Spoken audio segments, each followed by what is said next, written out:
nepřišli o peníze, ale že jsme získali požehnání ve jménu Ježíše. Amen.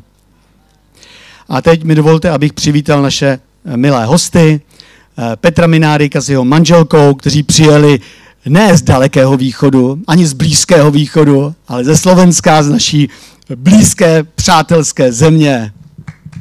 Prosím, potlesk.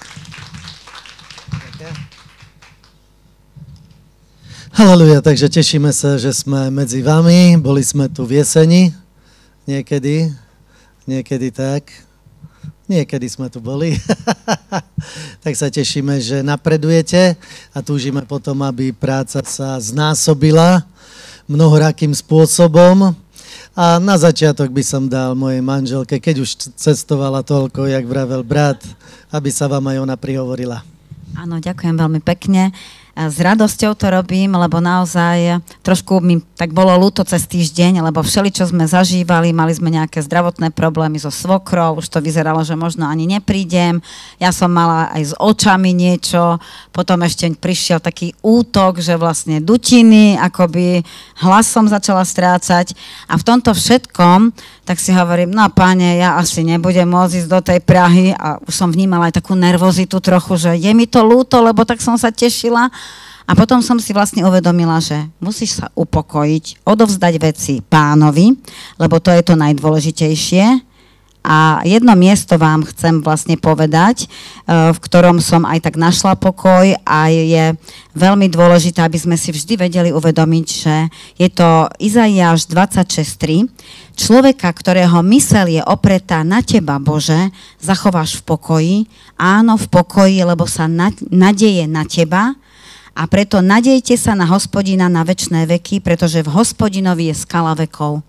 Takže naša myseľ, keď je vždy opretá o Pána, nech prechádzame akoukoľvek situáciou, potrebujeme sa vedieť upokojiť, odovzdať veci Bohu a povedať, Pane, ja ti to odovzdávam, ty si nad tým, ja verím, že mne, veriacemu, všetko pôsobí na dobré. Aj keby som nešla, je to na dobré, lebo v každej situácii musíme nájsť to, aké má Boh zámery.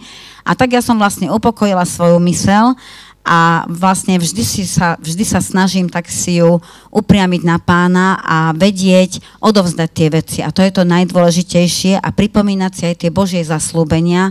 Áno, sme ranám Ježiša Krista uzdravení, toto nám platí, toto nám patrí. Upierame svoju myseľ na Pána, lebo vtedy v každej situácii si vieme zachovať pokoj.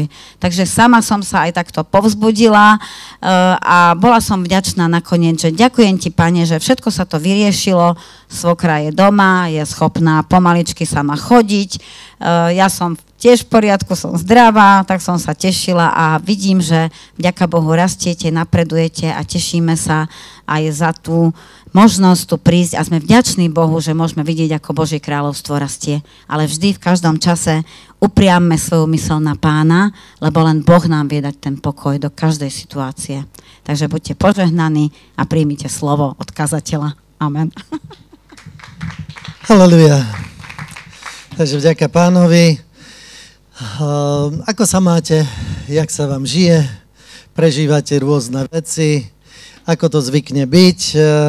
Kresťan si spraví takú vrstvu, že dobre, som požehnaný, chodím v zasľúbeniach, Ježiš je môj Pán, som viac ako víťaz v Ježišovi Kristovi, povie nejaké rôzne prehlásenia, ktoré sa už nejako naučí, nejako ich vie, ale podstatné je, že či je to realita života, áno. Lebo niekedy človek je taký, že aj prehlasuje niektoré veci, ale hovorí buď zo trvačnosti, alebo z naučených nejakých vecí. Ja keď som bol tradičný kresťan, tak som sa napríklad modlil dookola Otče náš, lebo tak bolo treba. No, tak som toto robil, ale nepamätal som si, že kde som, v akej časti toho a vôbec som ani tomu nerozumel. Vôbec som nerozumel tie veci, ktoré tam sú, lebo som nad tým nerozmýšľal, ako dieťa som sa to modlil a nič z toho nebolo. To znamená, že potrebujeme porozumenie do všetkých vecí a potrebujeme byť ozajstní pred Pánom. A neviem, jak vy, ale ja som si tak hovoril, keby som žil v tej dobe, kedy žil Ježiš. To by bolo fantastické. vypočul by som si všetky jeho kázne, spravil by som si poznámky, že škoda, že není tam tak viacej tých kázní napísaných, ktoré Ježiš hovoril. Skôr sa mi to zdá, že kde tu nejaké útržky, nejaké podobenstva a reakcia na farizejov a takéto veci. A potom sa pozerám, však tu je jasne jedna celá kázeň je tu napísaná, ktorá začína blahoslavenstvami a ja budem dnes hovoriť o blahoslavenstvách. Takže budem pokračovať, lebo blahoslavený muž v prvom žalme a verím, že to je o tebe to slovo, aj keď si žena, že je to o tebe. A chcem pokračovať v týchto veciach, o blahoslavenstvách. A keď som sa pozeral, a vieš to aj ty, že je kázeň na hore, ktorú Ježiš hovorí, tak začína blahoslavenstvami a potom skončí jeho kázeň, keď hovorí o staviteľovi, ktorý postavil dom na piesku alebo na skale. Rozdiel je v čom? Rozdiel je v tom, ktorý počúva a je činiteľom slova, ten je na skale.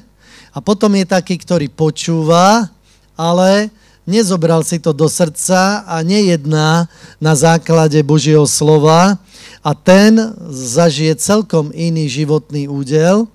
A poznám kresťanov, ktorí sú kresťanmi 20 rokov alebo aj viacej.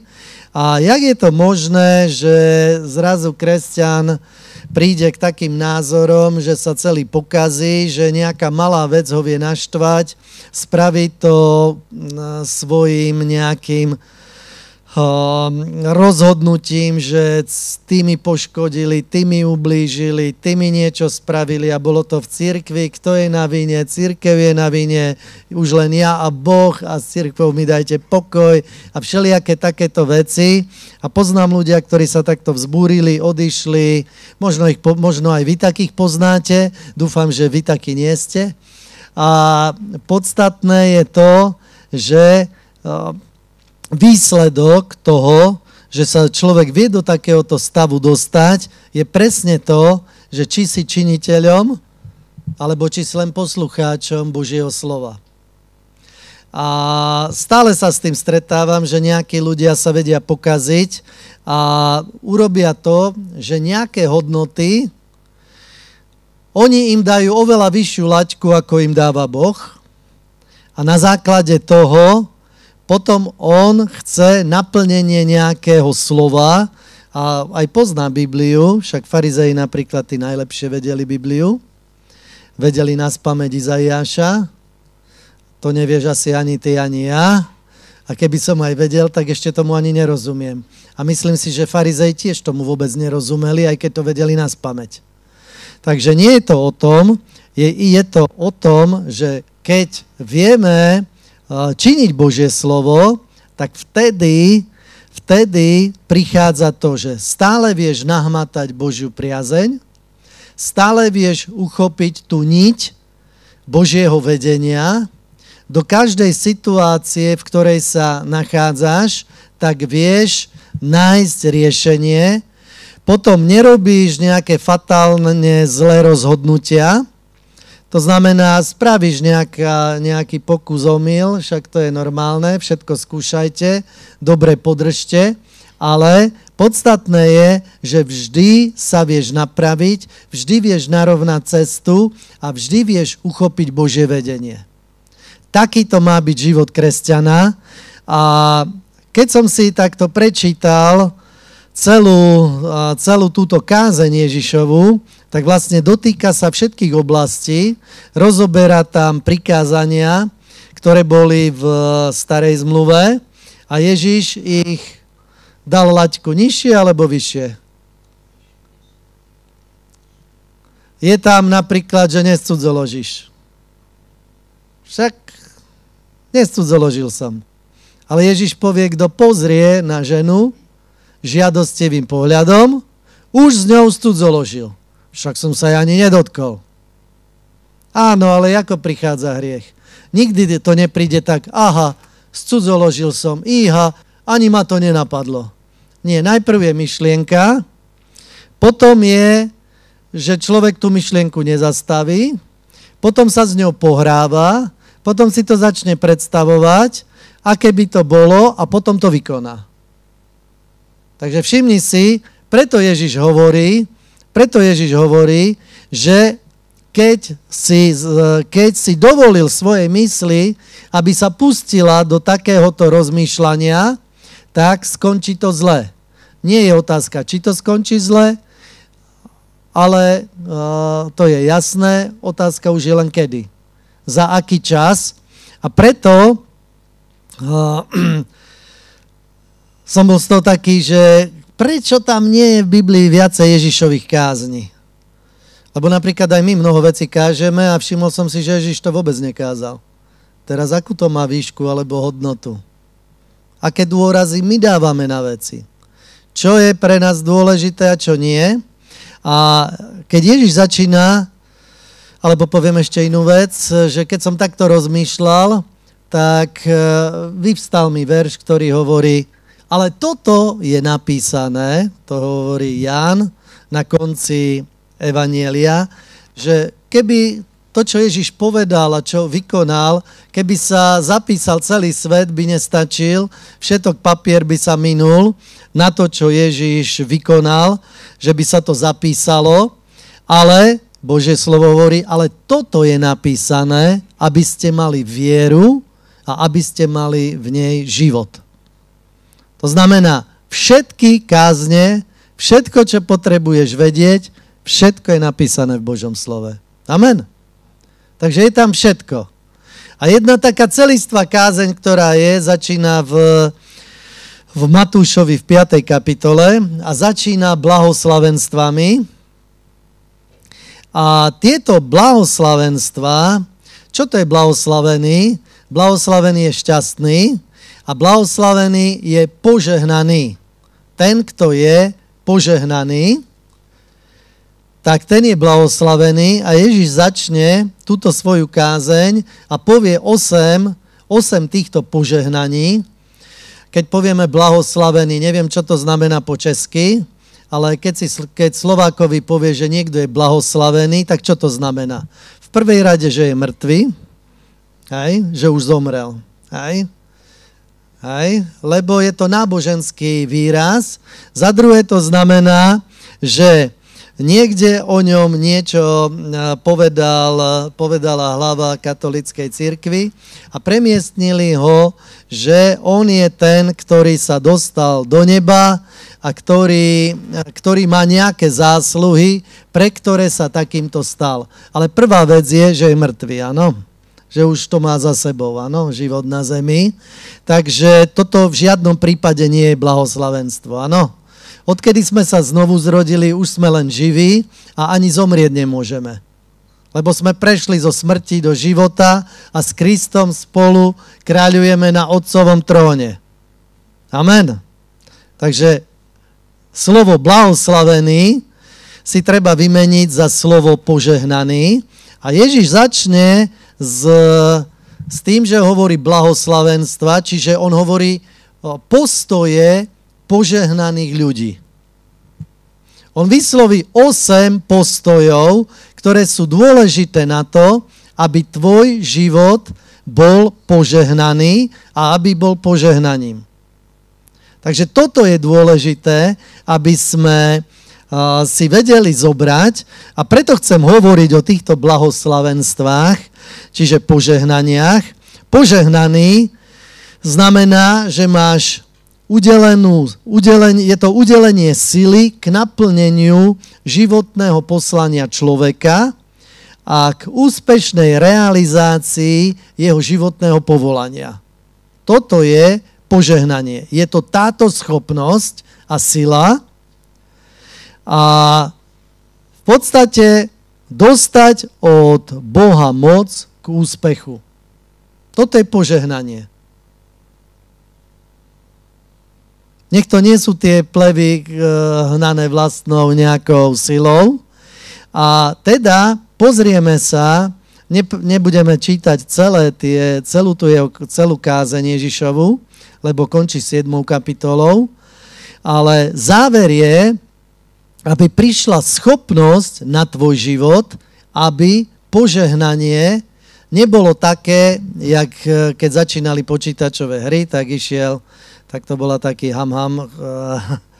panáčik, ktorý išiel a vždy, keď niečo zjedol, tak dostal body, kým ho nič nezožralo. A ono je to jak taká ruka, že je nejaké požehnanie, ty ho ideš chytiť a už keď zatváraš tú ruku, tak šup sa ti vyšmykne. Tak znova ďalej a zase šup sa ti vyšmykne. A zase sa ti takto vyšmykne. Božie požehnanie je také, že ťa dostihne a spočíva na tebe a chodí za tebou.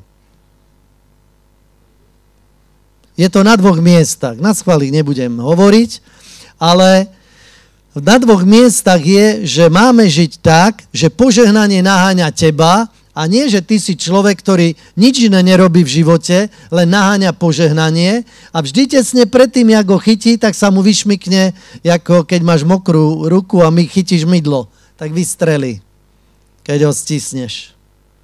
Nie, má to byť tak, že ty si požehnaný človek, je na tebe táto Božia priazeň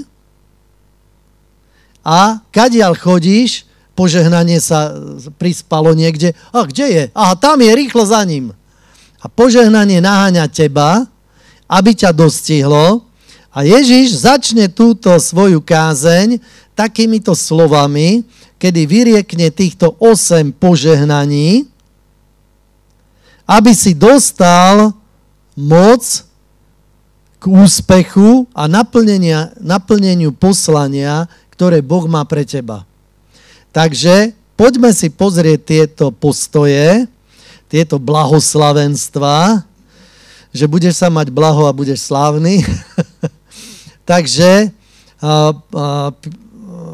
Matúš 5. kapitola, 3. verš. Blahoslavený, chudobný duchom, lebo ich je nebeské kráľovstvo. Čo je to chudobný duchom? Je to vlastne postoj pokory. Pokora. Pokora je to, čo vie urobiť v tvojom živote, aby ťa Boh vedel povýšiť. Neexistuje povýšenie bez pokorenia sa. Ak je povýšenie bez pokorenia, tak je to len na krátku chvíľu, je to z nejakej vlastnej sily, ale není v tom zahrnutý Boh. Keď prichádza povýšenie človeka od Boha, tak prichádza cez pokoru. Pokorte sa pod mocnou Božou rukou, aby vás povýšil v pravý čas. A ono to nikdy není tak, jak my chceme. Všimol si si? My máme predstavy, ako Boh to požehnanie na nás dostane a ono je to nejako inač. Takže hlavný nepriateľ pokory je popieranie. Je popieranie veci a to je, že nechceme bojovať so svojimi problémami. Tie chceme obísť, tomu sa chceme vyhnúť. Popieranie je tá vec, ktorá bráni pokore a je dôležité, aby sme si priznali realitu a aby sme popýtali o pomoc. Aké to je? Pozri, už malé dieťa, keď niečo urobí zle a má sa ponížiť a má popýtať o odpustenie, udrie svojho brata, alebo zvalí sestru, alebo mu niečo vezme a ten plače a teraz prídeš, no a povedz mu, že prepáč. Nie. Kto učil deti jazyk vyplazovať? Neučili ste deti? A koho deti to vedeli? Nikto ich to neučil. A vie ten jazyk vyplaziť. Pozri, nikdy si ho to neučil, ale povedať odpusti, prepáč, alebo len pozdraviť, tak to učíš deti, aká je to fuška. Príde návšteva, no deti, pozdravte. Nikto tam zrazu není. A keď treba povedať odpusti alebo prepáč, tak aké to je ťažké. A to je presne to popieranie, to je to, že nechceme si priznať veci a preto priznaj si realitu, popýtaj o pomoc. Pozri, Židia sú takí, že oni sa na všetko pýtajú. Oni sa na všetko pýtajú. Keď prídeš, tak oni z teba hneď vyťahnú informácie, začnú sa rozprávať a oni sa na všetko pýtajú. Pre nich není hlúpe pýtať sa. Neviem, jak je to s Čechmi, ale Slovák, kto sa pýta, je hlúpy. Tak predsa sa nebudem pýtať, nie? Ja viem. A výsledok je potom taký, že sa veci nevydaria. Takže nemôžeš zmeniť to, čo si nedokážeš priznať. Keď si nevieš priznať chybu, tak to nevieš ani zmeniť. Nedokážeš to zmeniť a Ježiš začína svoju kázeň, ktorá má skončiť tým, aby tvoj život bol vybudovaný na skale. Tvoj život má presne tento cieľ, aby sme mali týchto 8 postojov, aby sme v tomto boli pretavení tak, a aby si vždy vedel nahmatať tú niť Božieho vedenia, aby si vždy vedel byť vyslobodený z akýchkoľvek útlakov veci, aby si nebol manipulovaný, očarovaný.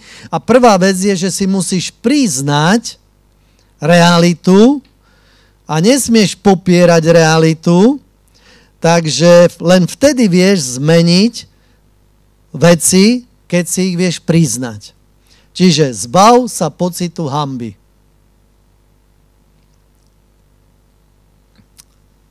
Pozeral som, Bear Grylls je taký muž, čo robí také extrémne veci, niekde ich zhodia z lietadla, on to akože prežije. Pravda, že je tam aj zákulisie, že už tam je pripravené to zviera, čo akože našli zdochnuté a všetky možné tie veci okolo. Ale on napríklad hovoril, že keď sa ľudia stratia, napríklad v pralese alebo hoci kde, že na čo zomru. A to úplne ma to šokovalo, lebo on povedal, že na hanbu. Oni sa tak hanbia za to, že sa stratili, že nevedia nájsť, že jak sa to mohlo mne stať, prečo sa to stalo mne a nevedia z tohoto výjsť. Čiže treba sa zbaviť pocitu hanby a že boli také situácie, že niekto hľadal cestu von niekde a bol nejaké 2 kilometre od diaľnice, ale on už ďalej nedošiel, lebo to vzdal. Vzdal to a tam ho už našli len mŕtvého. Čiže ľudia zomrú na takéto veci, že sa hanbia. Nesmieš sa hanbiť. Po slovensky je také porekadlo, kto sa hanbí, má prázdne gamby. No. Takže, za čo sa máš hanbiť? Si Božie dieťa. Odovzdal si Ježišovi život. Si vyvolený Boží, patria ti zasľúbenia, môžeš prežívať príkoria, útlak, všeličo možné, no a čo? Každý to zažíva. Sú takí, čo to zažívajú a tvária sa, že nič iné nezažívajú. Potom sú takí, čo sa tvária, že vôbec nevedia, o čom to je. Aj? Ale každý zažíva hanbu a pokora ti pomáha na to, aby si vedel pravdivo odpovedať na tvoje životné otázky. Aby si sa vedel pravdivo postaviť k veciam, lebo popieranie je to, že človek si nechce priznať chybu, nechce si priznať veci, ako naozaj sú. A kresťania ešte sa presviečajú Božím slovom, keď si niečo o sebe hovoria a nie je to pravda. Takže o tom nie je kresťanstvo, že mám nejaké vyznanie, ale pokiaľ v ňom nie je viera, pokiaľ to nie je rozhodnutie srdca, tak je to len tak, ako keď ja som končil základnú školu a už sme sa rozlúčili, vedeli sme, že už sa neuvidíme a spolužiaci už boli ďaleko a ja kričím ahoj. A oni, že ahoj, ahoj. A oni ahoj. Ja na nich ahoj. A oni, vidím, že sa vracajú naspäť, prišli ku mne, že čo je? Chceš ešte niečo? A ja, že nie, ja, že ahoj. Tak sa začali smiať a zase odišli. Čiže všimni si, hovorím ahoj, to znamená, že sa lúčim a oni prišli naspäť, že čo je? Nebojím sa, ja sa, nebojím sa. A niekedy to znamená, že som pocikaný od strachu, hej? Čiže nie vtedy sa nebojíš, keď hovoríš nebojím sa, ale keď si vieš priznať, že sa bojíš, vieš to pomenovať, vieš to nazvať tým, čím to je, tak vtedy vieš z toho von. Je tu niekto? Dobre. Zažívaš to? Chcem hovoriť k tvojmu srdcu a teraz hovoríme o postojoch, že nie všetko vyzerá tak, ako je. Jasne Božie slovo nám hovorí, že máme prehlasovať Božie slovo aj zasľúbenia, aby sa nám stali realitou, ale nie je to popieranie reality a hovorenie to, čo je správne, bez ohľadu na to, že je to že je to realita môjho života. Takže chceš mať moc meniť svoj život, tak musíš vedieť prejaviť pokoru a začni bojovať so svojimi výzvami takými, ako v skutočnosti sú. Nehraj sa na to, že problém neexistuje. Nehraj sa, že je všetko v poriadku. Moja vnúčka príde ku mne, padla jej nejaká hračka, rozbila sa. A ona vyskočila a povedala, ale mne to nevadí, že sa rozbila, nevadí mi to, vôbec mi to nevadí. A potom som prišiel, som ju tak objala, vravím, aj mne je to veľmi ľúto, že sa hračka rozbila a na to sa rozplakala. Aj? Čiže ona vedela, že nemá sa rozciťovať a proste rodičia ju správne vedú k tomu, aby vedela zvládať situácie, ale neobstojíš tým, že poprieš vec, že nie je. Ty si ju normálne priznaj, že je, lebo vtedy s ňou vieš bojovať. Keď sa tvári, že to neexistuje, tak vtedy s tým nevieš bojovať. Takže to sme mali prvý krok. 4. verš. Blahoslavení žalostiaci, lebo oni budú potešení. No ja sa chcem tešiť, ja nechcem žalostiť. Ja chcem byť veseliaci sa celý život. Jedno haleluja celý život nech je. Ale teraz sa ťa spýtam, existuje naozaj šťastný život bez toho, aby si prežíval aj žiaľ a sklamanie? No neexistuje. Takže druhý bod je emočná úprimnosť. Nepredstierame, poznám napríklad jednu sestru, bola v chválach a ona spievala a ona vždy sa usmievala. Vždy bol veľmi príjemný pohľad na ňu, vždy sa usmievala a bola na chválach a ona omdlela. Normálne, regulérne omdlela, padla a omdleta sa tiež usmievala. Ležala usmiatá a my sme si mysleli, že padla pod Božou mocou, že? Ale ona normálne omdlela, akurát jej snúbenec dobehol, chytil ju, zobral na ruky a odniesol, lebo on ju poznal. Že to bola vonkajšia forma, ktorú chceme. Chceme byť všetci šťastní, áno? Ale šťastný budeš, keď sa popasuješ s vecami, ako sú, a treba mať emočnú úprimnosť, čiže blahoslavení žalostiaci, lebo oni budú potešení. Keď si to vieš priznať, tak vieš z toho výjsť. A keď si pokorný a postavíš sa realite, tak musíš čeliť pocitom, ktoré s tým prídu. Pozri sa, dobrota Božia, čo robí? Nás vedie ku pokániu. A teraz sa spýtam, a kto z vás rád robí pokánie? Pozri sa, normálne človek zistí, že dáko zrešil, niečo zle urobil. A teraz čo? Príde taký radostný životný pocit. Wow, to nevadí. Ha! Nie. Zaplavia ťa iné emócie. Jak som to mohol spraviť? To nemám hovoriť. Tak nebudem nič hovoriť, čo je správne. Ustrážiť jazyk je dobrá vec, ale čo je potrebné? Je potrebné si vedieť tie veci priznať a mať k sebe aj emočnú úprimnosť. Takže smútok, sklamanie a žalostiaci sú tí, ktorí vedia žalostiť nad tými, že veci nie sú správne, ako majú byť.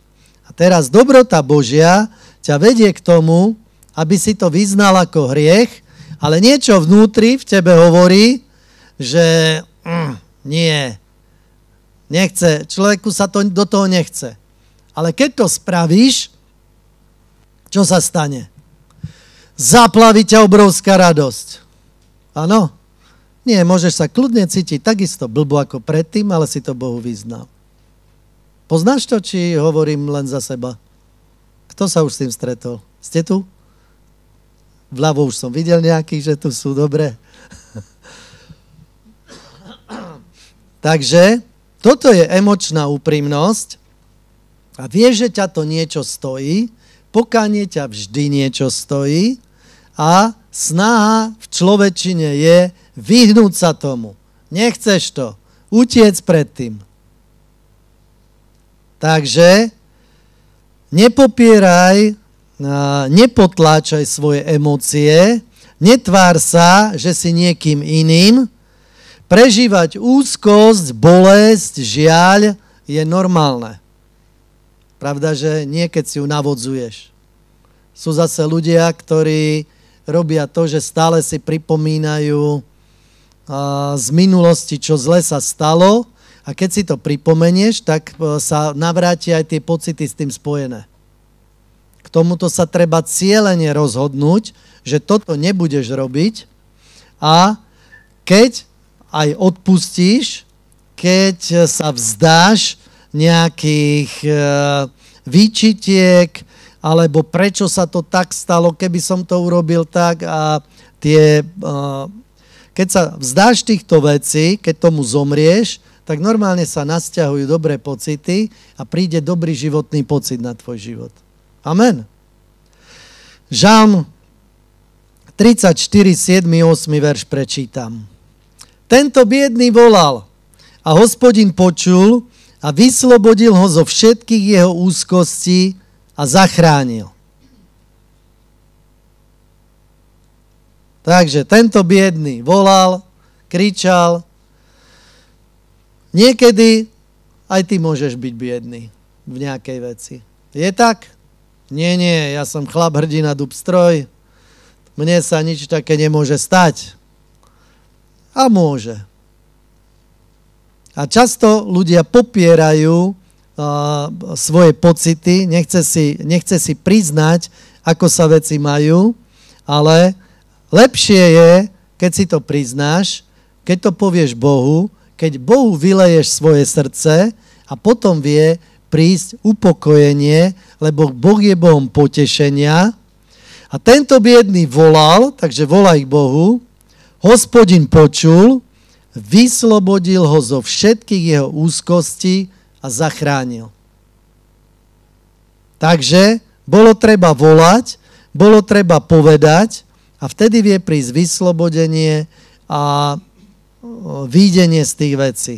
A 8. verš, čo hovorí, Anjel Hospodinov táborí vôkol tých, ktorí sa ho boja a vytrhuje ich.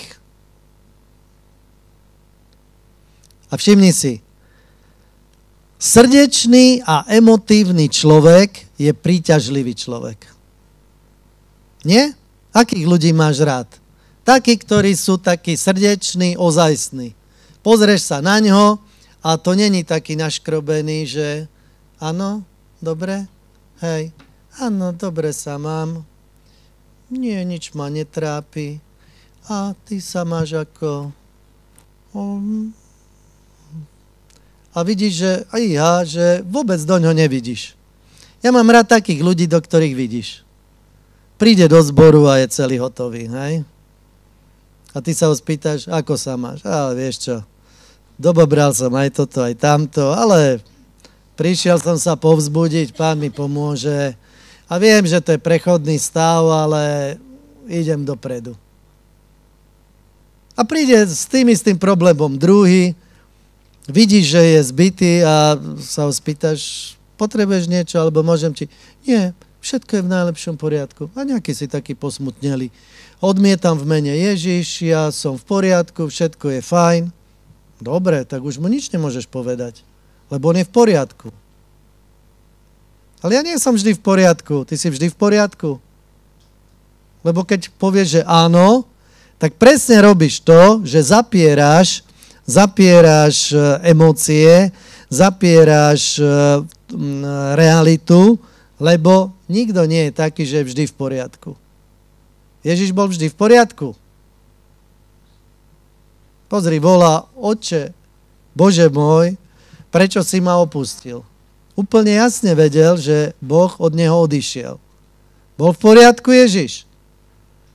Nebol v poriadku, mal rozbité emócie, bol celý doráňaný, dobitý. Z toho by si ani ty, Ježiš nešiel ako hrdina, že nesiem kríž a posiela smajlíky a ukazuje, že víťazstvo v pohode a nesie kríž.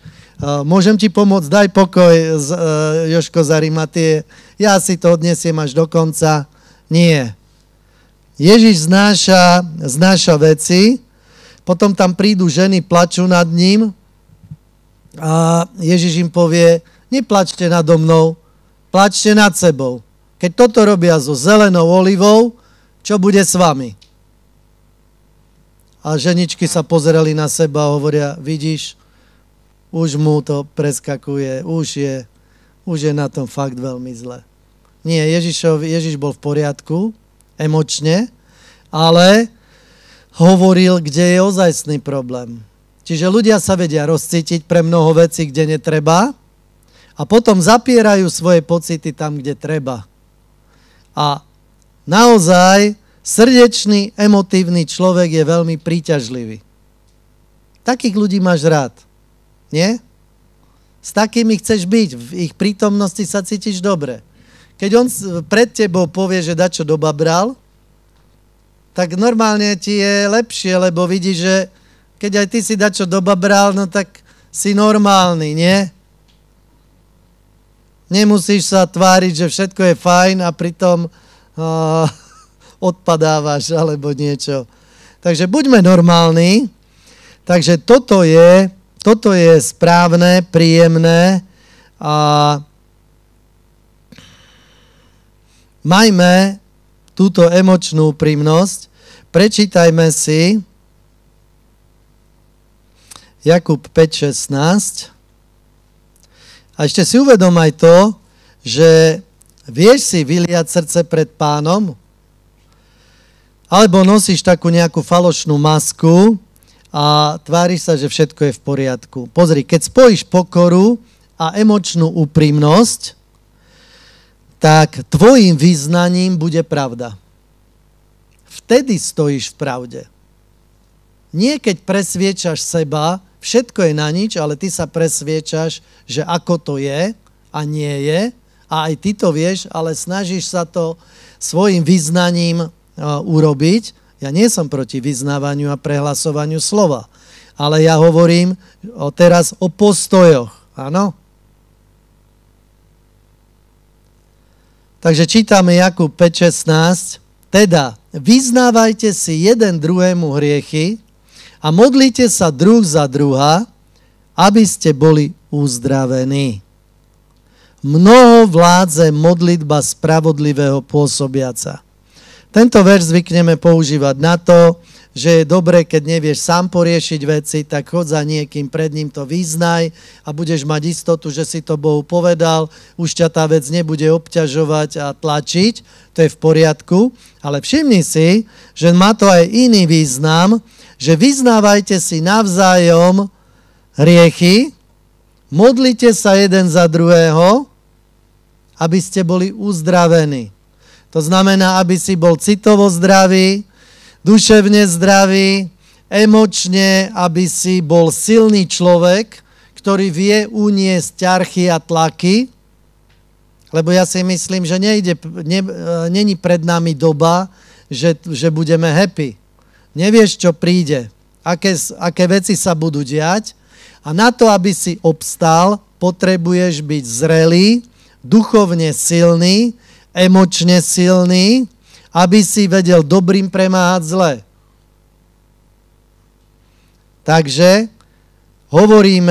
hovoríme o emočnej úprimnosti a aby si bol človek, ktorý vie plakať s plačúcimi a radovať sa s radujúcimi a nie radovať sa z toho, že konečne si našiel niekoho, kto je horšie na tom ako ty, tak predsa ťa niekto pozdvihol. Hej?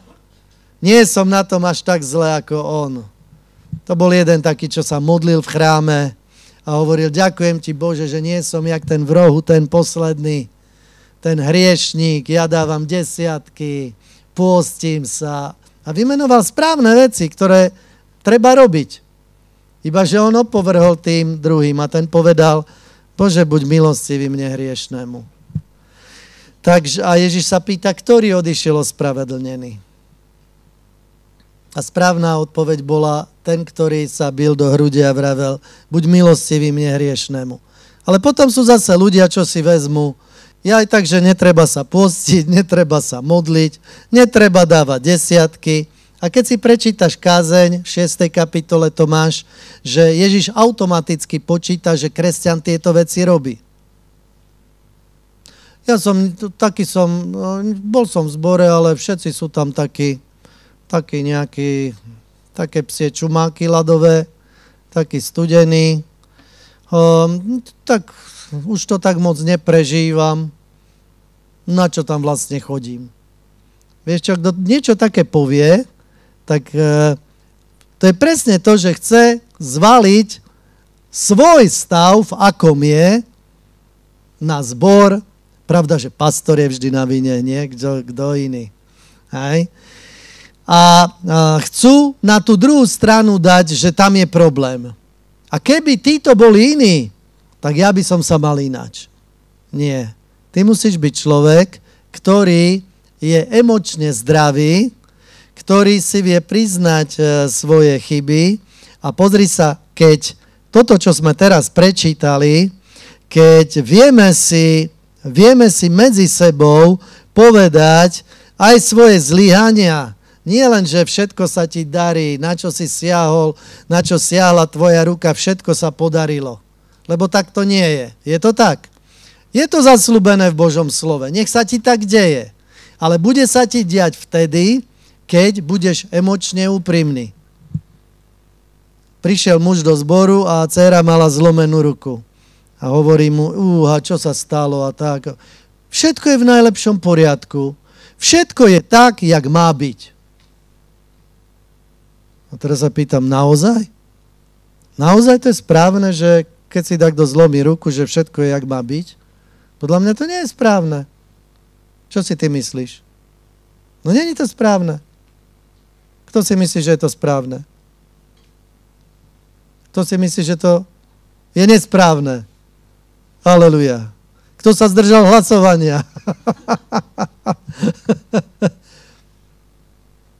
Teda, to je presne to, že niečo zle sa udeje a ospravedlním to nejakým spôsobom. A svoje emócie chcem v tom uchláchať a vnútri aj tak cíti, že je to zle. Tešíš sa z toho, že má dieťa zlomenú ruku? Netešíš, ale nehovor, že to je v poriadku. To nie je v poriadku. Tak to nemá byť. Máme byť ochránení od úrazov, ale stane sa, že si zlomí ruku niekto. Tak teraz mu zase nehovorí, to je preto. lebo ten na teba to povedal, ten vinný je za to ten a tamten a všetko možné. Vieš čo, keď nemáš zjavenie od Boha, nehovor nič. Ale súcit s tým, kto má trápenie. Nebuď taký chytrý, že ty všetko vieš. Lebo nevieš. Jobovi priatelia boli veľmi múdri prvých 7 dní. Boli ticho. Potom otvorili ústa, už to bola katastrofa. A pritom hovorili veci, ktoré sú správne z Božieho slova. Akurát bol jeden maličký problém, že to nebol Jobov prípad. Lebo je jasné, že keď niekomu sa zle deje, tak niečo zlé urobil. Ale je to tak vždy? Není to tak vždy. A u Joba to tak vôbec nebolo. Takže predstav si, že vieme byť takto úprimní voči sebe, vieme sa tak rozprávať, že nie sú oblasti, kde sa vôbec nemôžeš dostať, že si priehľadný, že si formovateľný a v takejto atmosfére má človek k dispozícii Božiu moc, oslobodenie od hanby, od viny, aj od tlakov. Povedz, chcem to. Dúfam, že si to nepovedal, pretože som povedal, že chcem to, ale že je to aj tvoje chcenie. Haleluja. Tretie blahoslavenstvo, 5. verš. Blahoslavený tichý. Iné preklady hovoria krotký, mierny. Lebo oni dedične obdržia zem. Aký je toto postoj? Je to postoj, že si formovateľný. Si hlina, s ktorou sa dá manipulovať. S ktorou Boh môže pracovať. Ak si hlina, ktorá už je vypálená hriechom a je spečatený jej tvar, už sa nedá manipulovať s ňou, to znamená, že tá je nepoužiteľná na niečo iné. A keď je vypálená hriechom, tak to nevie posunúť tvoj život. Pokiaľ je vypálená zrelosťou a skúsenosťou, tak vtedy vieš obstáť a vieš napredovať. Takže blahoslavený, krotký, mierny, tichý, lebo dedične obdržia zem. Krotkosť je taký postoj, ktorý nespúšťa obranné mechanizmy. Vieš, čo to je? Že vieš čo, prosím ťa, toto si dobre urobil, ale tam tá vec, toto bolo treba urobiť takto. Ja som to tak neurobil, toto niekto iný urobil, to Jakobo, to nie, a hneď sa človek začne brániť. Poznáš to? Je to ešte niekto? Poznáš to? To znamená, keď hneď je obrana, ešte ani na teba nezaútočili, ale ty už sa brániš. To je, vieš čo? To je to, že si človek vytvorí múr, postavia okolo seba, aby ma nemohli uraziť, aby mi nemohli ublížiť. A vystavia taký múr okolo seba, že už potom sám nevidí von, žije vo vlastnom svete, vo vlastnom sebaklame a ani Boh s ním nevie nič urobiť.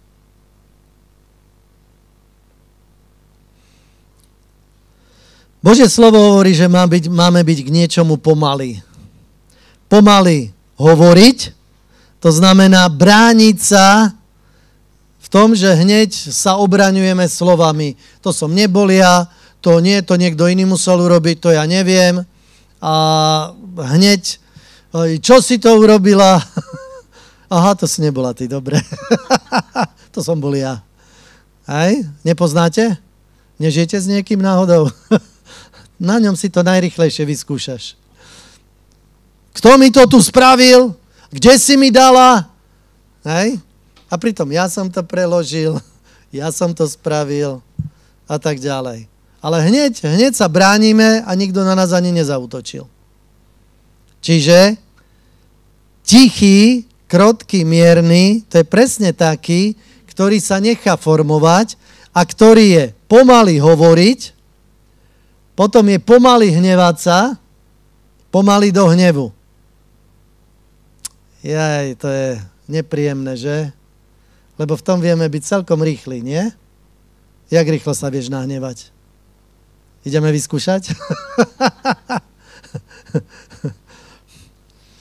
A máme byť rýchli. Čo máme byť rýchli? Počuť a meniť sa. Teda, keď máš tieto veci, keď sú pri tebe, tak vtedy si formovateľný aj Bohom. A opakom je brániť sa, nepodajnosť a protiútok. Toto je presný opak toho. A pravda sa nám často nepáči a nechceme byť zahambení a zahnaní do kúta. Takže hneď pustíme obrannú nejakú reakciu, aby sa nám takéto ani len neprihodilo. Takže takto to nefunguje. A pozrime sa Efezanom 4. kapitola, 14. 15. verš. Apoštol Pavol hovorí, aby sme už neboli viacej nedospelými, zmietaní vlnami a sem tá nosení každým vetrom učenia, závratníctvom ľudí, s chytralosťou mámiť do bludu. Ale aby sme, hovoriac pravdu v láske, rástli v Neho v každej veci, v Neho, ktorý je hlavou Kristus. Presne toto patrí do tých vecí, tichý, krotký, mierny, teda formovateľný. Musíš byť ako hlina v ruke, že Boh ťa môže zmačknúť, kde chce. Môže ťa Boh stisnúť, kde chce? Napríklad na krku.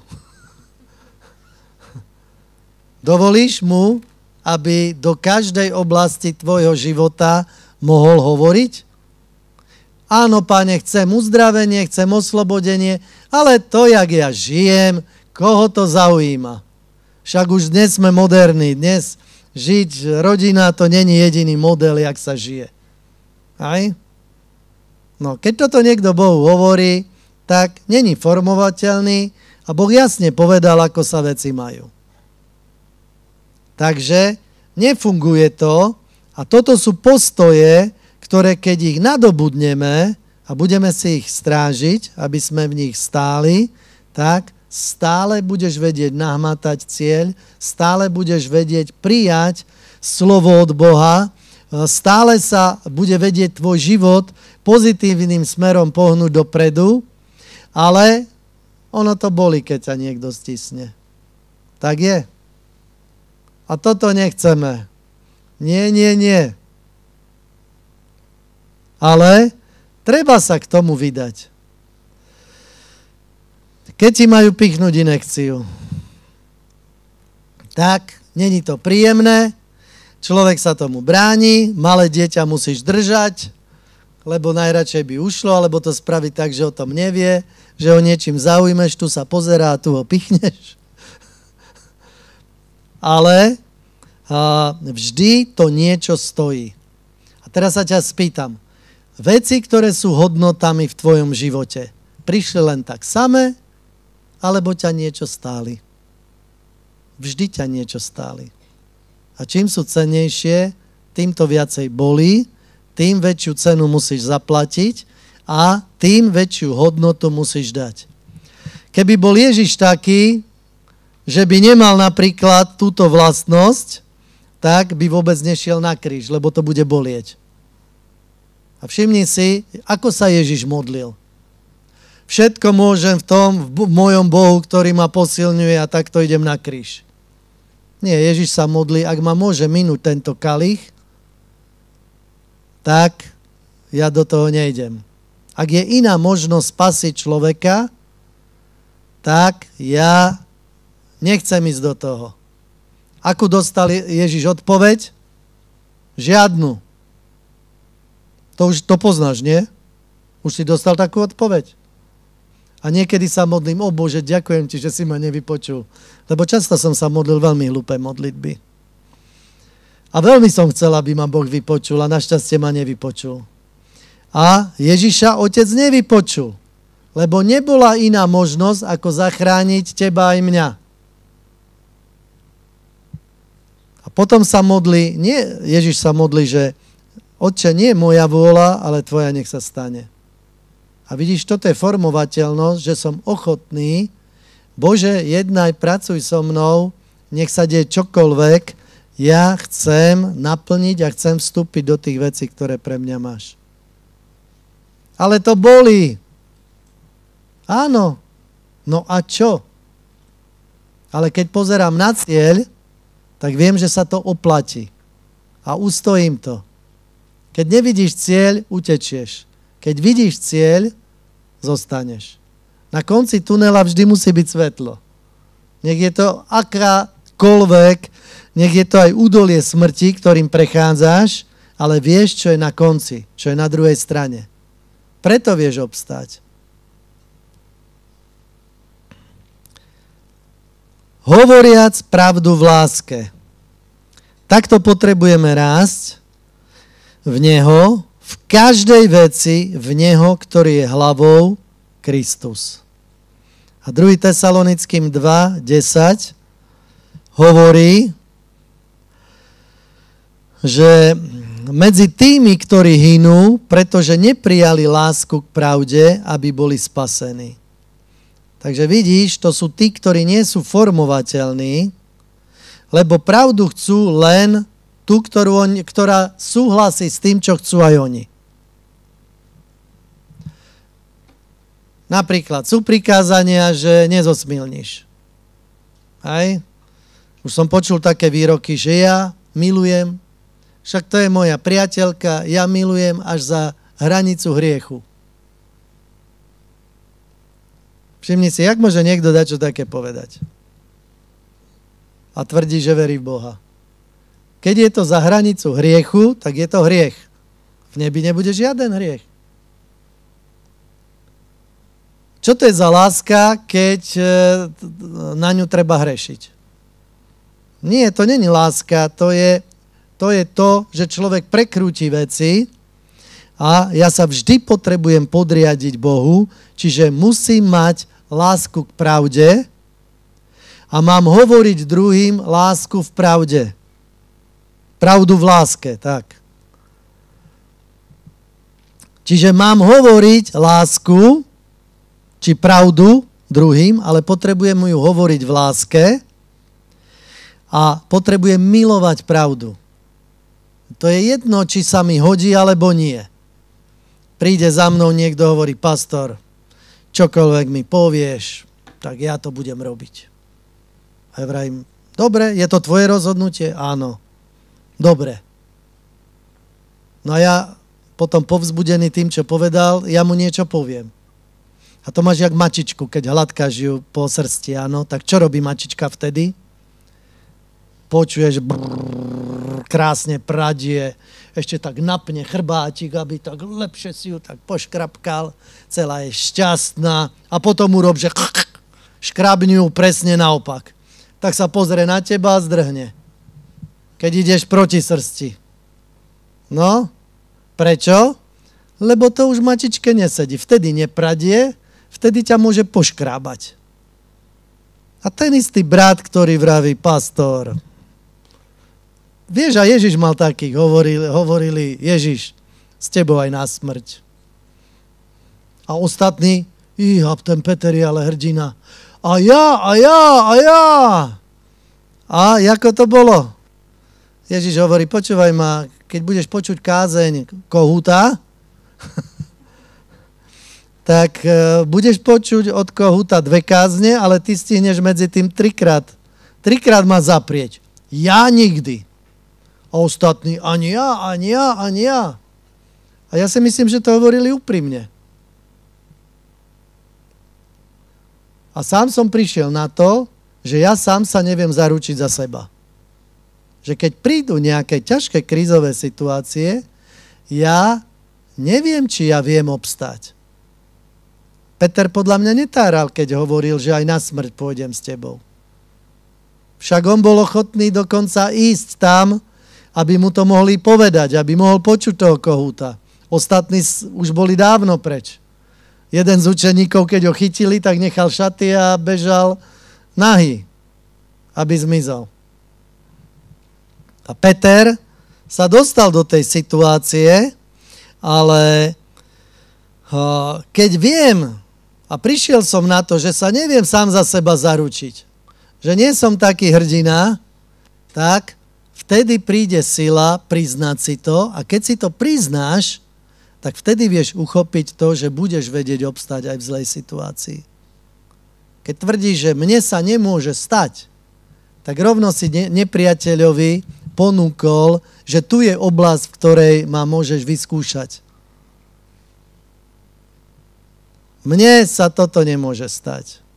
Poznám konkrétneho brata. Prišiel jedna žena prišla do zboru a bola chorá a on príde ku nej a hovorí, jak môžeš byť chorá? Však v Ježišových ránach sa nám dostalo uzdravenie. To čo, ty nemáš vieru? Úžasné povzbudenie, že? Potom sa ľudia boja prísť do zboru, že stretnú presne týchto bratov, hej? Dúfam, že to nie si ty, hej? A proste ja som mal niečo, pomodlil som sa, hneď som bol zdravý, doteraz som zdravý, nič mi netreba. Haleluja. Ale pravda je, že ten muž sa obesil. Robili sme mu pohreb. Jeho sestra chodí stále do zboru. Takže všimni si, bol to chlap hrdina Dubstroj, hej, bol taký, ktorý všetko vie a druhých dával dole, vtedy sa cítil dobre. Cítiš sa dobre, keď dáš niekoho dole? Ja som sa rozhodol, že tento pocit nepríjmem, že nikoho nebudem dávať dole, každého chcem dvíhať hore. Nemám záľubu v tom a normálne, keď som to Bohu povedal, vždy, keď prišla taká vec, že som niekoho, lebo aj tak som to spravil, hej, bez toho. Jedna vec je rozhodnúť sa, druhá vec je naplniť to, že? Keď to prišlo, tak hneď som to vedel, hneď tu vo mne, hneď môj duch ma usvedčoval, že ako to je a cieľene už mám vycvičené na to svoje vnútro, že nechcem nikoho dávať dole a veľmi rýchlo na to reaguje môj duch. A vieš prečo? Lebo už je vycvičený. Potrebujeme mať vycvičené naše duchovné zmysly k tomu, aby boli pripravené na tvrdý pokrm. A nie len mliečko. A Pavol hovorí, už toľko ste kresťanmi, už by ste mali vy druhých vyučovať a stále je potrebné vám dávať mlieko. Čiže cieľom je, aby sme dozreli, aby sme my boli silní, aby sme boli ako ten strom, o ktorý sa druhý vedia oprieť. Kde si môžu vtáci urobiť v korune hniezdo a nie, aby si bol ty, ten, ktorý ešte dávaš druhých dole. A možno práve preto si dnes tu, lebo si takéto veci zažíval a treba sa vedieť, že ťa niekto dával dole, ale neprivlastni si tento pocit a nepríjmi nejaký životný pocit obete.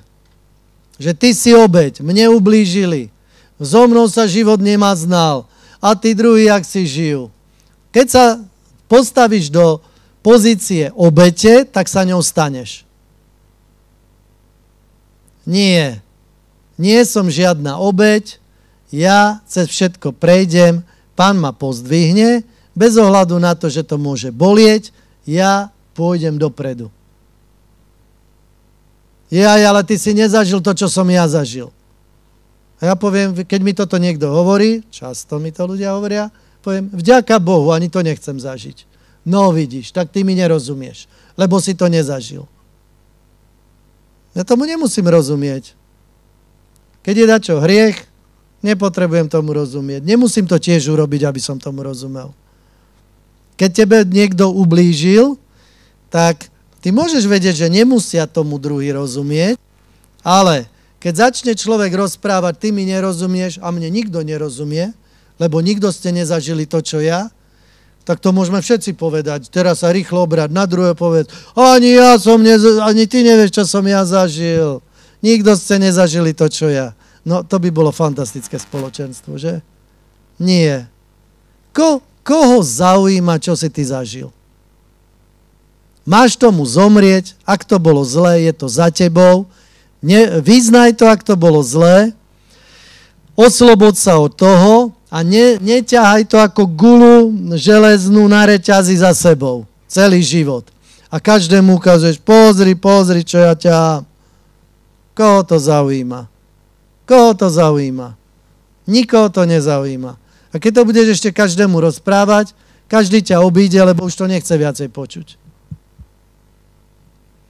To znamená, nebuď obeťou, ale potrebujeme lásku k pravde a potrebujeme hovoriť každému pravdu v láske. Ja ako pastor hovorím ľuďom veci, čo sa im nepáčia. A ja viem, že keď napríklad niekomu niečo poviem, tak riskujem to, že už viac do zboru nepríde. Prečo?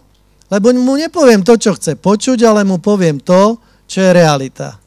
Napríklad niekto sa rozhodne, že jeho zaopatrenie je invalidný dôchodok. Ja nie som proti tomu, keď niekto má na to nárok a tak ďalej, ale niekto na to nemá nárok a on to silou mocou chce. A ešte príde za modlitbu, aby som sa pomodlil, aby tá hnusná ženská, čo o tom rozhoduje, aby proste mala mäkké srdce a aby mu to dala. Aby mal invalidný dôchodok. A čo sa mám ja pomodliť?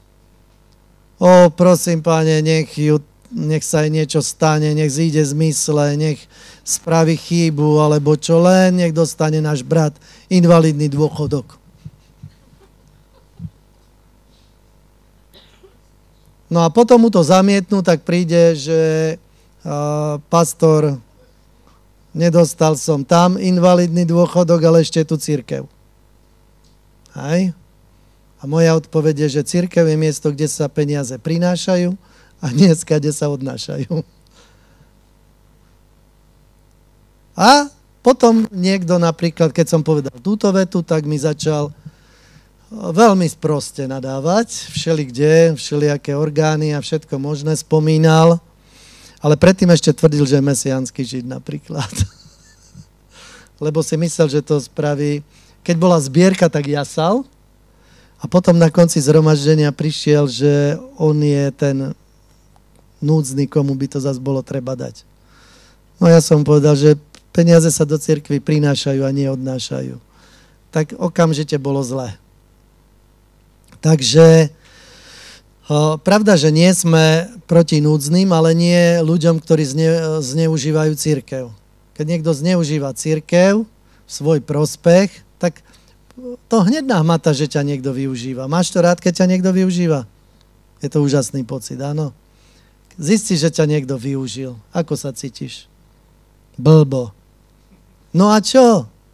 Dobre. Odpustíš mu, povieš si, nemal som sa dať nachytať, na budúce to neurobím. A zase začne taký zaliečavý spôsob nejaký a už ťa namotávajú. A ty vieš, že to není dobré, ale chceš byť taký dobráčisko, tak zase z teba vyťahnú peniaze. Poznáš to niekto? Chcem, aby nie. Hej? Takže nedaj sa. A pozri, ja potom poviem také veci, ktoré nie sú príjemné, ale ktoré sú správne. A tieto veci vedia ľuďom pomôcť. To znamená, formovateľnosť ťa bude vždy bolieť, lebo ťa niekde stlačia. Tam, kde si to nechcel.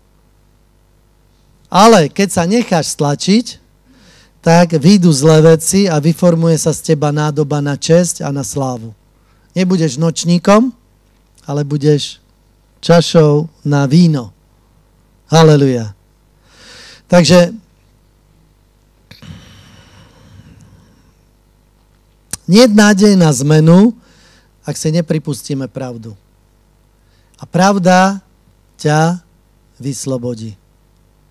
Len pravda ťa vyslobodí. Ježiš je tou pravdou a Ježiš je slovo. Slovo ťa vyslobodí. A verím, že aj teraz, keď počúvaš, tak nemusí ti to byť príjemné všetko, čo počuješ. A ak to tak je, tak práve sú to tie oblasti, s ktorými potrebuješ niečo urobiť. Nik nech zakričí amen. Však ma trošku povzbuďte tu. No, však sme zďaleka prišli. Takže pozri, znova a znova. Musím to trošku aj odľahčiť, aby sa vám to nezdalo, že tu moc ťažké veci rozprávam. Ja hovorím len o postojoch, ktoré hovorí Ježiš. Znova a znova sa musíme vrácať k pravde. Znova a znova sa musíš pokoriť. A to dokedy sa budem pokorovať? Však stále sa musím ja pokorovať. Prečo sa tí druhí nepodporia?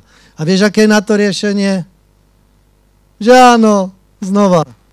Znova sa treba pokoriť, lebo Boh sa pyšným, protiví, pokorným dáva milosť.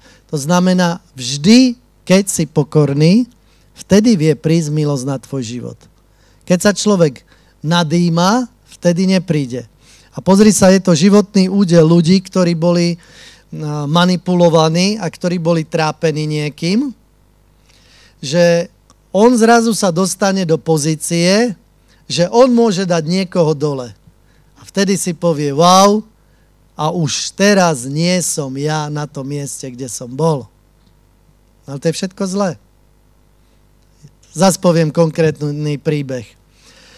Jeden brat bol v jednej práci a tam ho šéfka riadne zjazdila, čo jak zle urobil.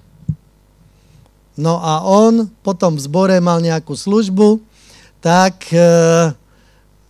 presne takto zareagoval na toho, koho mal pod sebou. A teraz sa opýtam, počúvaj ma, páčilo sa ti, keď tebe to urobila šéfka? No nie, ale teraz som už ja, že ja potrebujem toho druhého. Keď mu to tak jasne poviem a tak ho dám poriadne dole, tak on si to vtedy uvedomí a napraví sa. Hej, a ty si sa napravil? Príjemné ti to bolo? No nebolo. To znamená, že čo sa tebe nepáči, nerob ani tým druhým. Tak je. Takže hovoríme o týchto postojoch. Teraz sa pozrime na 4. blahoslavenstvo. 6. verš. Blahoslavení, ktorí lačnejú a žíznia po spravodlivosti, lebo oni budú nasýtení. Čo to znamená? Je to vlastne proaktivita, že musíš byť proaktívny. Nie len čo deň dá, čo ako bude, ty hľadaj, čo môžeš urobiť. Božie slovo, sám Ježiš to hovorí, že keď poviete, že spravili sme, čo sme mali, len to, čo sme museli, tak povedz, neužitoční sluhovia sme, urobili sme len, čo sme museli. To znamená, vždy, keď niečo robíš, rozmýšľaj, čo ešte urobíš nad to, aby to nebolo len to, čo si musel. O trošku viacej. Napríklad medzi tým, kto dvaja podnikajú v tom istom a na to, aby ten jeden bol úspešný, stačí, keď on nemusí urobiť o neviem koľko veľa viac ako ten, čo urobil predtým, alebo ten druhý, ale o niečo ponúkne viacej. Dá k produktu čokoládku. A keď tú čokoládku si to máš kúpiť s čokoládkou, bez čokoládky, tak si to kúpiš aj s čokoládkou. Takže niekto si to kúpil aj s čokoládkou a taký malý rozdiel, 2-eurová čokoládka spravila, že ten predal produkt a ten nepredal. To znamená, keď ty urobíš niečo nad to, čo musíš, tak vtedy si ten, ktorý lačne po spravodlivosti. Chceš, aby sa veci pohli dopredu a odpoveďou je, že budeš nasýtený. Takže aktívne sa rozhodni a stanov si duchovné ciele a vlož do toho svoje úsilie. A ja hovorím, ja mám také, možno ste už aj počuli také príslovie, že začni na 100% a postupne pridávaj. Hej? A keď je dačo na 100%, už sa nedá pridať. A nie je to pravda. Normálne, keď robíš na 100%, tak, takto, skúsim ináč. Keď niečo robíš na 30%, nikdy nespravíš na 100%. Tak je. Lebo vidíš na 30% a do 100% ti ešte dosť veľa chýba. Keď urobíš veci na 100%, tak Boh ti odkryje videnie a ukáže ti, že dá sa to ešte lepšie a ešte viac. Ešte ďalej sa dá pohnúť, ako si sa doteraz dostal. A zrazu sa dá ešte pridať a dá sa to urobiť lepšie. Ale keď robíš veci len tak, leda bolo, len aby bolo, nech je spokojný niekto, tak vtedy sa nikdy nepohneš ďalej. Preto treba byť proaktívny. Čiže šťastní sú tí, ktorí sú hladní, smední po spravodlivosti. Oni prídu k nasýteniu a chcem byť podobný Ježišovi. Boh ma vníma ako dokonalého človeka a ja sa chcem takým stať. Všimni si, Boh ťa vníma, že ako dokonalého. On vidí ten potenciál, ktorý do teba vložil, ale ty ešte taký nie si. Ešte nie si zrelý. Takže stále je, že máme kam rásť a ísť ďalej. A toto chceme, aby sa v našich životoch naplnilo. Takže Boh dal prostredníctvom viery schopnosť, aby si stále vedel rásť ďalej. Není, že už sa nedá rásť ďalej. Už sa nevieš pohnúť ďalej. Keď dôjdeš k tomu bodu, že už všetko si naplnil, všetko vieš, tak vlastne skončil tvoj rast, nemáš sa kam ďalej pohnúť. Ale vždy je kam sa ďalej pohnúť. Takže cieľ je hnacou silou vpred. Stále potrebuješ sa dívať na cieľ a Boh ti ho vie rozšíriť. Keď niekomu povieš nejaký cieľ, na ktorý on nedočiahne, tak sa sklame alebo ani sa nepokúsi. Ale keď ty budeš robiť vždy o trochu viacej, ako je nutnosť, tak vždy budeš zrazu sa ti rozšíri obzor o kus ďalej a budeš sa vedieť pohnúť. Piaté blahoslavenstvo alebo požehnanie. 7. verš. Blahoslavení milosrdní, lebo oni dôjdu milosrdenstva. Milosrdný je ten, kto vie odpúšťať, aj keď ho zranili a nikdy nepríjme pozíciu obete. To už sme spomenuli. Takže neľutuj sa, nekompenzuj si svoje problémy hnevom, odplatou alebo sebaodmeňovaním, len keď vieš sám prijať milosrdenstvo a odpustenie, keď ho vieš prijať, tak vtedy vieš byť milosrdným. A Božie slovo hovorí, že ako chceš, aby tebe robili, tak aj ty rob druhým. Pozri, v písme je veľmi pekný príbeh, jak to Ježiš prakticky urobil so Zachejom. Poznáte, Zachej, to bol jeden muž, ktorého v meste v Jerichu ho nikto nemal rád. Prečo? Lebo robil na daňovom úrade. A nemal nikoho nad sebou, to znamená, on si určoval, čo ako bolo. Takže bol colník, mýtnik a ešte bol malý. A teraz Ježiš išiel cez Jericho a Zachej chcel vidieť Ježiša. Ale ostatní mu nedovolili, aby ho videl, tak išiel, že kadiaľ pôjde, vyliezol tam na strom a Ježiš ide okolo a Ježiš sa pozrie hore a hovorí: Zachej, poď dole, dnes musím nocovať v tvojom dome. A Zachej vedel, že ho nikto nemá rád. Zachej vedel, prečo ho nikto nemá rád.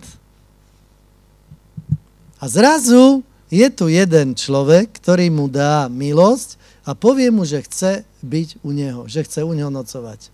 Spravil hostinu, pozval tam všetkých, ale všetci boli naštvaní. Prečo nešiel Ježiš do môjho domu? On ide k tomu najhoršiemu človeku, ktorý nás všetkých oberá, tak k nemu on ide nocovať. A Zachej, celý šťastný, na tej večeri hovorí, že obral som Keď som niekoho okradol, vrátim štvornásobne a vynahradím to, čo som urobil. A vieš, čo mu povie Ježiš? Teraz prišlo Božie kráľovstvo do tohto domu. Všimni si, Ježiš mu prejavil milosrdenstvo, on ho vedel prijať. A čo sa udialo v Zachejovi? Zachej si uvedomil, že aký bol on človek a že okradol ľudí, takže koho som okradol, štvornásobne vrátim a polovicu majetku dám chudobným. Spravil toto rozhodnutie a Ježiš hovorí, teraz prišlo kráľovstvo do tvojho domu. Takže keď tebe niekto prejaví milosrdenstvo, tak príde do teba sila, aby si ho vedel aj ty prejaviť. Jak je to? Ponáhľaš sa s autom a si na vedľajšej ceste, nechcú ti dať prednosť. No lebo ju nemáš, tak musíš čakať. A zrazu niekto ti ukáže, že môžeš ísť. Pustil ma, aký dobráčisko. Normálne život začína byť krásny a pri najbližšej na kruháči alebo niekde vidíš a ty dáš prednosť ďalšiemu. Nestalo sa ti? Mne hej. Že zrazu hneď vieš aj ty prejaviť druhému milosrdenstvo. Toto urobil Ježiš. A pozri, niekto bol ochotný za teba zomrieť. A moja otázka je, čo to spraví s tebou? To je milosrdenstvo, že Ježiš to spravil za nás, keď sme boli hriešni, zlí. A teraz v nás to má vypôsobiť, že a ja som ochotný prinášať obete za druhých ľudí a pohne to môj život, že nie som ja sebastredný, mne, moje, ja chcem niečo, ale naopak, že začnem rozmýšľať, že chcem tie veci ďalej dať. Haleluja. Šieste požehnanie, a to hovorí 8. verš. Blahoslavení čistí srdcom, lebo oni budú vidieť Boha. Chceš vidieť Boha? Takže potrebujeme mať čisté motívy. Je to postoj čistých motívov a je dobre urobiť si inventúru svojho správania a urobiť si takú mravnú inventúru. Veľmi dobrý je napríklad na to 139.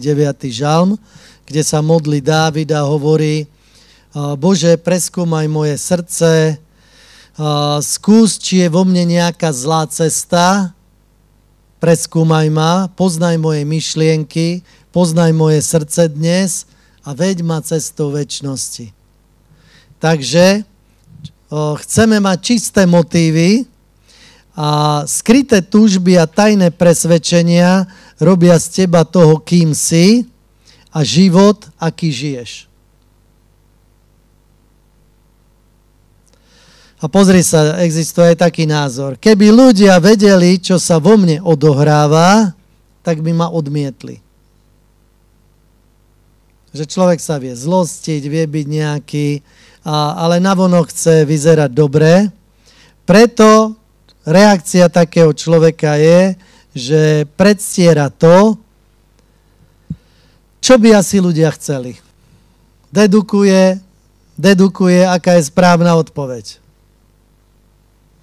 Ale nemáme žiť takto, keď odhalíš v sebe nesprávne motívy a nesprávne presvedčenia, tak zrazu zistíš, že vieš prekonať veci, v ktorých si bol oklamaný. Haleluja. 7. postoj je, že máš byť človek, ktorý prináša pokoj. To je v 9. verši. Blahoslavení, ktorí pôsobia pokoj, lebo oni sa budú volať synmi Božími. Čiže je teraz otázka. Keď prejdeš niekadiaľ, tak 10 rokov tam tráva nerastie, alebo všetci si povedia, jak dobre nám s ním bolo, mohol by prísť znova, jak je dobre v jeho prítomnosti, v jeho blízkosti. Teda Si človek, ktorý vypôsobuje pokoj, alebo si človek, ktorý robí rôznice, ktorý robí nejaké veci, že ľudia nechcú s ním byť. Rozhodni sa, že neutečieš zo vzťahov, ale odstrániš z tvojich vzťahov prekážky. A ak sú v tebe tie prekážky, tak potrebuješ zase meniť seba a zase to bolí.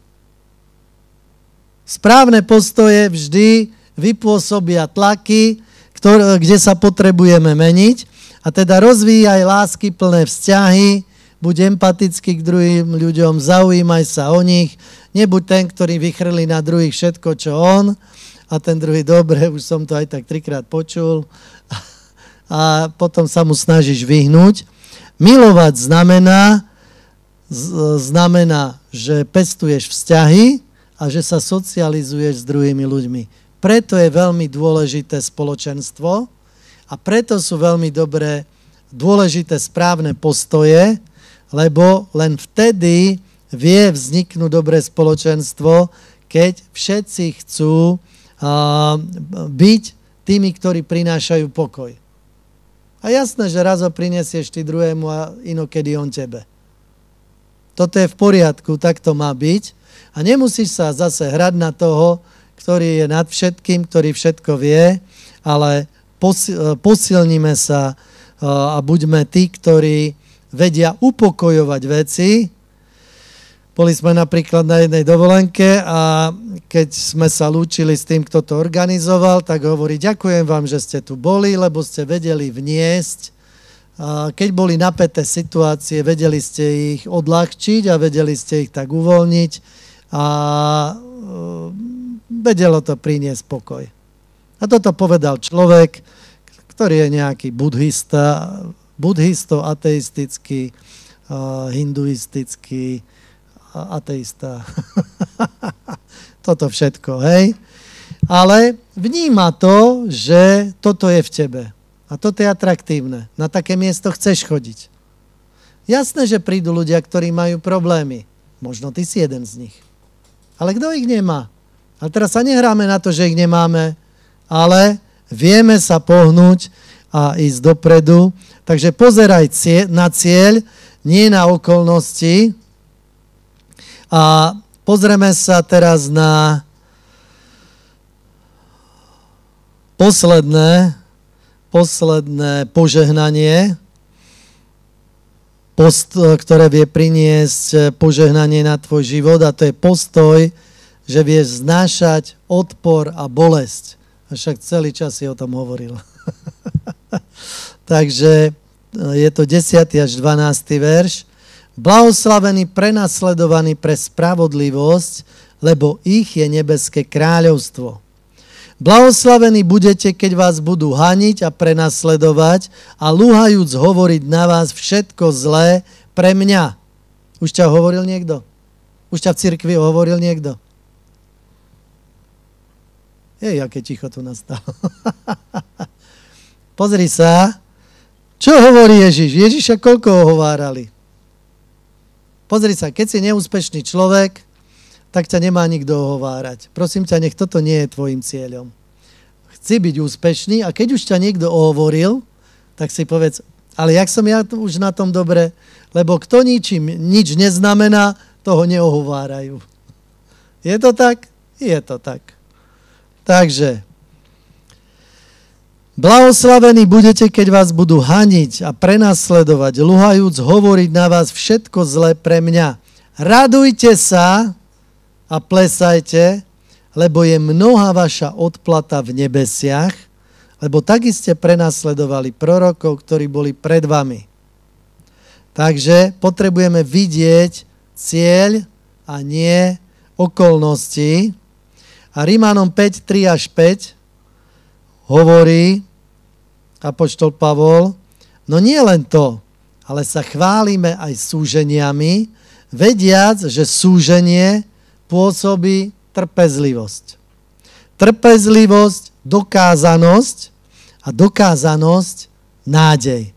A taká nádej nezahambuje, lebo láska Božia je vyliatá v našich srdciach skrze Svätého Ducha, ktorý nám je daný.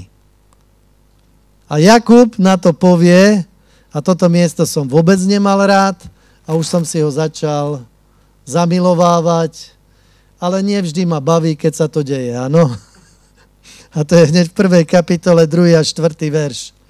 Považujte to za každú radosť. Už si mal niekedy radosť? A tak ono, alebo za najväčšiu radosť, podľa toho, ktorý máš preklad. Považujte to za najväčšiu, alebo za každú radosť, moji bratia, keď naokolo upadáte do rôznych pokušení, alebo skúšok, pokúšaní. Vediac, že dokázanosť vašej viery pôsobí trpezlivosť. A trpezlivosť nech má dokonalý skutok, aby ste boli dokonalí a celý nemajúci v ničom nedostatku. Haleluja. Takže najväčšia radosť, keď môžem niečo zniesť a v niečo môžem byť formovaný, lebo toto hovorí aj Jakub a toto je vlastne to, že máš vedieť zniesť odpor a bolesť. Lebo len cesto, keď prejdeš, to znamená, neutečieš od prekážok, ale ich prekonáš. A Boh nám nezaslúbil, že on vydláždi cestu pred nami, ale on povedal, že my máme pripraviť cestu Pánovi.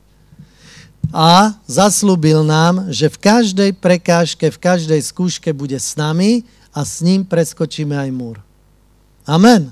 Toto nám Božie slovo zasľubuje a v ňom sme viac ako víťazi, takže na toto sa dívaj a všimni si, že táto forma skúsenosti, prekonanie prekážok, vytvára tú zmenu, po ktorej túžiš a to je ovocie tvojho života. A potom, keď si prečítaš ešte zvyšok tej kázne, ktorú hovorí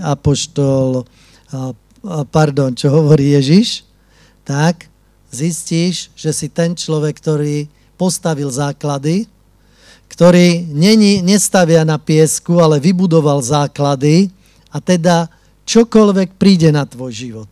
Akákoľvek vec.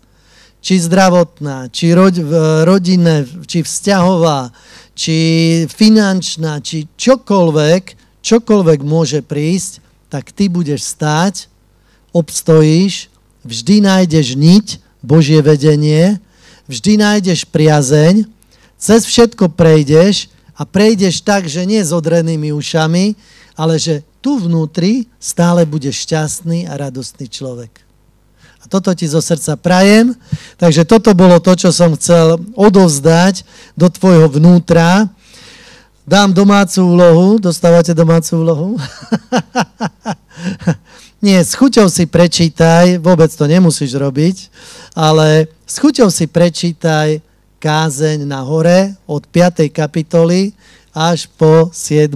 po koniec a uvidíš, že tieto postoje, keď ich zaujmeš a príjmeš za svoje vlastné, zmenia chod tvojho života a požehnanie ťa bude naháňať a pôjde za tebou.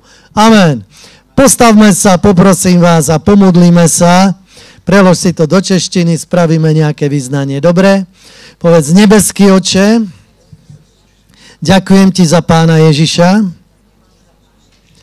Ďakujem ti, že pretrpel kríž kvôli mne, aby som bol zachránený. Túžim vo svojom živote, aby môj život bol pevný a stály, aby žiadne okolnosti, žiadne dažde, vetry, nič zvonka, nech nevie zmeniť môj život, nech je vo mne stálosť, pevnosť a rozhodnosť. Preto sa rozhodujem, že budem praktický človek a rozhodujem sa byť pokorným, stať v emočnej úprimnosti. Chcem byť formovateľný,